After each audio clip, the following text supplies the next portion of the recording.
Hey, hello. Welcome to MBA Solutions. I am Shravan, Assistant Professor, VVCE, MBA Department, Mysuru. If you are not subscribed our channel, please click bell icon for more videos. Today, in this video, we are going to learn and understand first what is balance of payment of a country. Later on, we'll discuss with a preparation of balance of payment. First, balance of payment. Balance of payment of a country is a systematic accounting record of all the economic transactions during a given period of time between the residents of a country and residents of foreign country.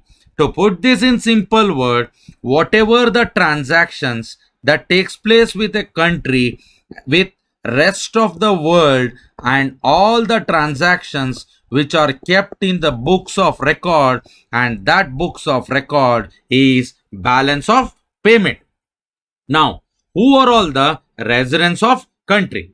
The residents of country could be individuals, business organizations, government agency, or it could be any other institution legally existing in the country. Balance of payment statement gives you the idea where the funds are coming in and going out, which will enable us to know whether the country has surplus or deficit during a given period of time. Now we'll go to structure of balance of payment. In the balance of payment, we have got two listing.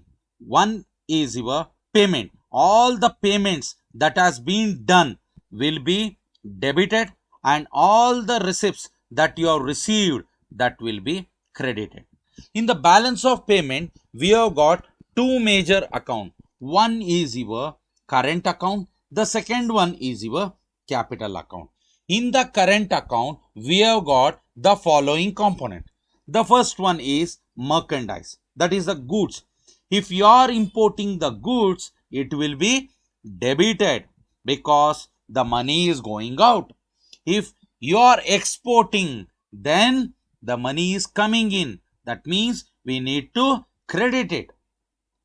The second component is in the invisible, we have got services. If you are receiving the services, that means you need to pay, then we are going to debit it. If you are providing the services, the money is coming in, then we are going to credit it. Same way for the unilateral transfer. If you are transferring money to the other nation people, money is going out, then we need to debit it. If you are receiving the money from the other nation, that means money is coming in, we need to credit it. Same way for the income. If you are receiving income for the investment from the other country, then we need to credit it. If you are paying money or the income for the investment done by the other nation, then we are going to debit it. These are all the components of the current account. Now we'll move to the capital account. In the capital account, we have got two main components. One is your investment. If you are receiving investment from other nation, then we are going to credit it. If you are making an investment to the other nation, then we are going to debit it. Last, the loans. If you are taking loan from the other nation, we are going to credit it. If you are making a loan or giving loan to the other nation, then we are going to debit it. These are all the components of the balance of payment. Now we'll understand why the balance of payment of a given country is very important. The deficit balance of payment of a given country will signal you there is a depreciation of the currency of that particular nation. The second one, the deficit balance of payment will gives you a signal, or it will ask you to take a strict measure to diminish the import or to reduce the import. The Negative balance of payment will allow the imported price to go up. So for that purpose, the balance of payment of a given country is very, very important. And the fourth important thing, the consistent or the persistent deficit of a balance of a country indicates there is a fundamentally disequilibrium in the economy, which will suffer from the credit rating, which will affect the borrowing rate as well as the borrowing. So for all this purpose, the balance of a payment of a given country is very, very important. Now we'll discuss how to prepare balance of payment of a given country using the transaction done by that country. Here is an example. Here are some of the transactions done by United Kingdom with the rest of the world. First, UK exports goods worth £3,000. UK imports goods worth £4,000. Expenditure of foreign tourists in UK £3,000. UK makes interest and dividend payment to foreign company £1,000. A British person working in US sent a check to UK £4,000. An Indian working in UK sent money to India £1,000. IBM invest in UK £3,000. UK buys a German treasury bond £5,000. A Swiss resident buy UK treasury bond £5,000. UK borrows £8,000 for short term. Last one, UK Telecom invest in India £6,000. With this transaction, now we need to prepare balance of payment. Now let's go to whiteboard.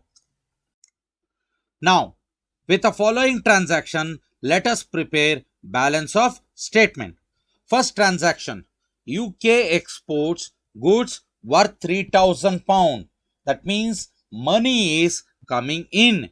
We need to credit under the heading goods because the money is coming in because we have sent the goods £3,000. Second transaction, UK imports goods worth £4,000. That means money is going out because we have received the goods. So we need to debit it. Third transaction, expenditure of foreign tourist in UK £3,000.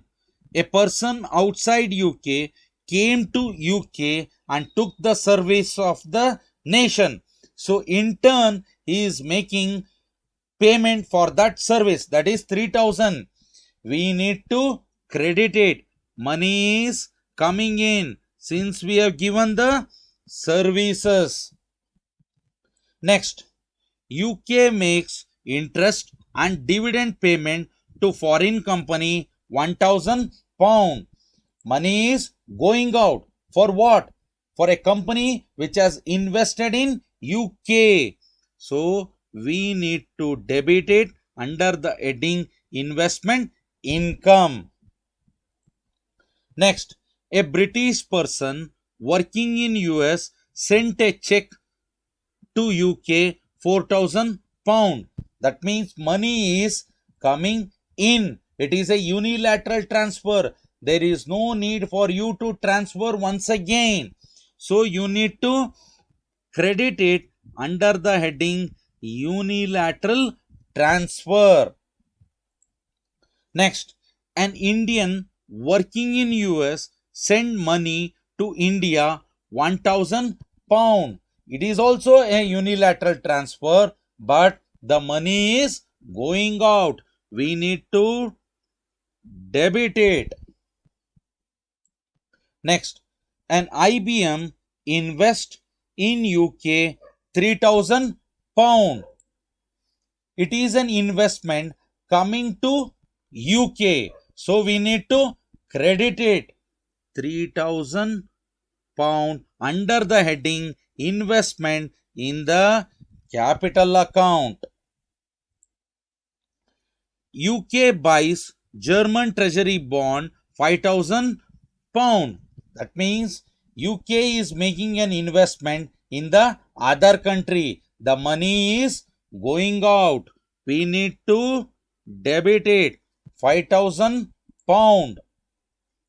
A Swiss resident buy a UK treasury bond 5,000 pound. A person outside UK is investing in UK. That means we need to credit it because money is coming in through the form of investment. UK borrow 8,000 pound loan for short term.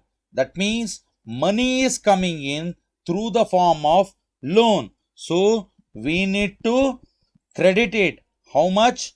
8,000 pound. Last one. UK Telecom invest in India 6,000 pound. That means money is going out of the country. It should be debited. So we have taken all the transaction. Now let's sum it up each account. In the current account, in the debit side, 4 plus 1 plus 1. So total is 6,000 pound. Now in the credit side, 3 plus 3 plus 4. So total is 10,000 pound. So we have got a surplus of 4,000 pound. The same way we'll calculate even for the capital account also. In the capital account, in the debit side, 5 plus 6 is 11,000. In the credit side, 3 plus 5 plus 8. So total is 16,000. So there is a surplus of $5,000. You calculate the credit and the debit side of current account and capital account. In the current account, 6,000 plus 11,000. So total is 17,000. In the credit side, 10,000, 16,000. So total is 26,000. So there is a net surplus of 9,000 pound, which goes to official reserve. $9,000. Sorry, 9,000 pound. Since we are following the credit and the debit principle, every credit and the debit, it should have same, so that the final value will be 0. So we'll balance it minus 9,000. So total is 0. This is how we can able to prepare a balance of payment using the transaction done by a country with the other nation. Thank you very much for watching this video. If you like our videos, please click like button and share with your friends. Thank you.